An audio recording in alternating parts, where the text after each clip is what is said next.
Ya, di segmen sebelumnya kita sudah menyaksikan para calon presiden saling berdebat dan juga beradu argumentasi. Ya, pada segmen terakhir ini kita akan menyimak pernyataan pamungkas dari masing-masing calon presiden. Kami mohon para calon presiden untuk maju ke panggung menyampaikan pesan penutupnya. Baik, kami persilakan kepada bapak-bapak calon presiden untuk kemudian merapat menuju ke panggung utama. Ya, dan untuk itu kami awali dari calon presiden nomor urut 1 kepada Bapak Anies Baswedan. Waktu Anda 2 menit, dimulai dari sekarang. Di sini. Silakan, Bapak. Saya rasa kita sama, rakyat Indonesia, saya, kita semua.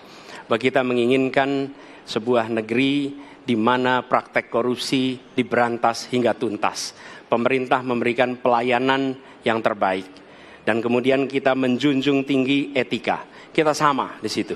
Karenanya saya ingin sampaikan kepada semua bahwa saat ini kita di persimpangan jalan antara tetap menjadi negara hukum di mana kekuasaan dikendalikan oleh hukum, atau kita menjadi negara kekuasaan di mana hukum diatur dan dikendalikan oleh penguasa.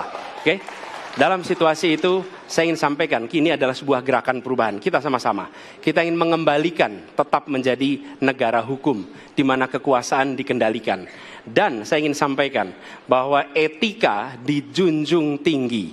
Ketika terjadi pelanggaran etika, jangan bersembunyi di balik keputusan hukum. Justru kita harus mengatakan bahwa tugas dari pimpinan tertinggi memberi contoh. Bila ada pelanggaran etika, maka itu adalah mendasar. Bila tidak, maka ke bawah, ke seluruh rakyat, semua akan kompromi. Dan praktek orang dalam yang tadi saya sampaikan akan merusak sendi-sendi kehidupan bernegara kita. Rusak kita. Karena itulah penting sekali kita menjunjung tinggi etika. Dan itu dilakukan oleh siapa? Dari mulai calon presiden sudah diuji. Apa dia kompromi atau tidak pada etika. Okay? Lalu bagi anak-anak muda. Anak-anak muda, kita semua menyadari pemilu ini tentang masa depan. Anda pemilik masa depan. Saya yakin Anda akan memilih yang serius untuk jadi presiden. Bukan yang main-main untuk jadi presiden.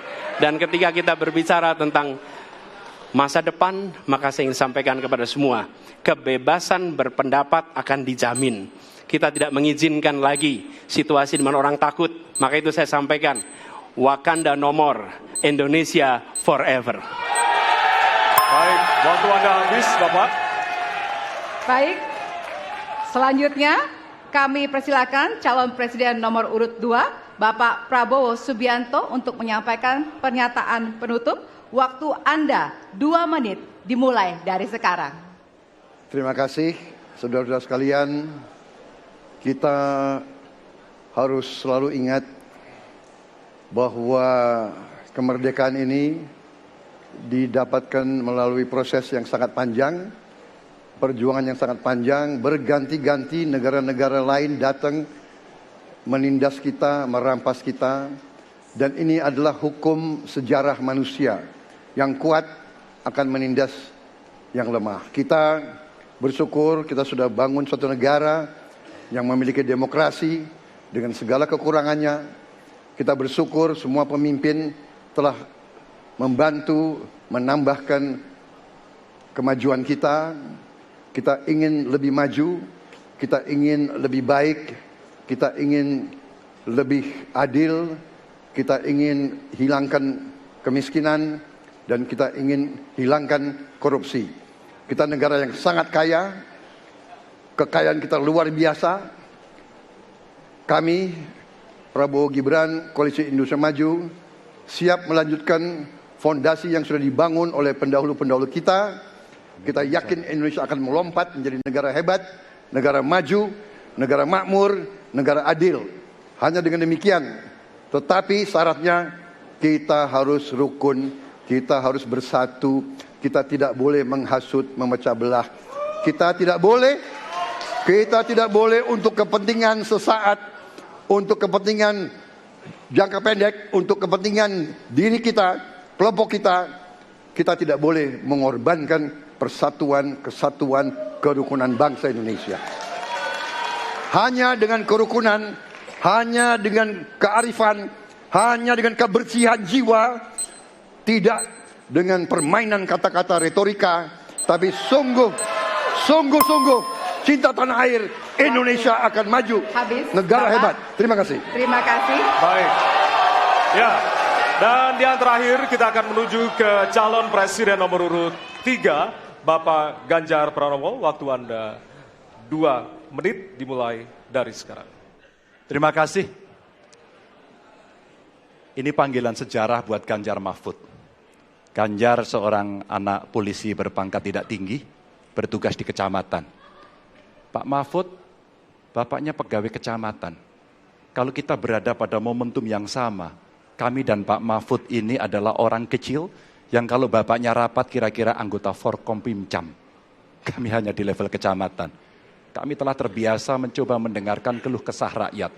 Panggilan sejarah inilah yang kemudian coba kita klasifikasi dari seluruh persoalan yang muncul. Bagaimana kita memberikan afirmasi kepada kelompok rentan. Ada kelompok perempuan, penyandang disabilitas, anak-anak, termasuk manula. Mereka butuh perhatian yang lebih. Maka inilah cara kita membangun melibatkan mereka tanpa meninggalkan mereka. No one left behind. Yang kedua, bagaimana pemerintah betul-betul bisa melayani dengan memberikan teladan dari pemimpin tertinggi.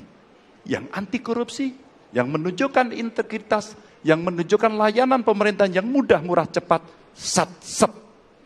Kalau itu bisa kita lakukan, maka betapa bahagianya rakyat ini.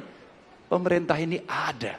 Yang ketika dikritik tidak baperan, yang ketika media menulis, mereka merasa ini vitamin buat dirinya. Bukan sedang merongrong, apalagi kemudian merasa terancam. Maka kalaulah kemudian demokratisasi ini bisa kita laksanakan dengan baik, sesuai dengan amanah reformasi, gak ada lagi cerita Bu Sinta, gak ada cerita Mas Butet, gak ada cerita Melki, tidak ada itu.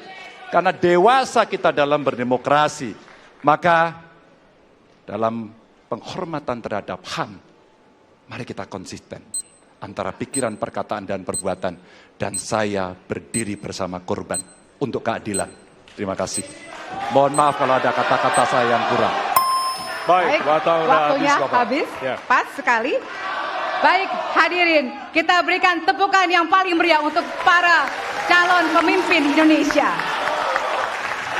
Ya, kita sama-sama menjadi saksi dari ketiga calon presiden yang tentunya beradu ide, gagasan, dan juga program-program.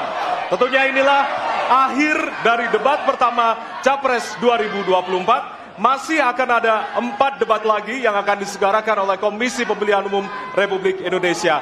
Dan semoga debat pertama ini mampu menjadi referensi Anda untuk memantapkan pilihan Anda pada 14 Februari 2024. Ya, tentunya kami mengimbau jangan sia-siakan hak pilih Anda pada 14 Februari 2024.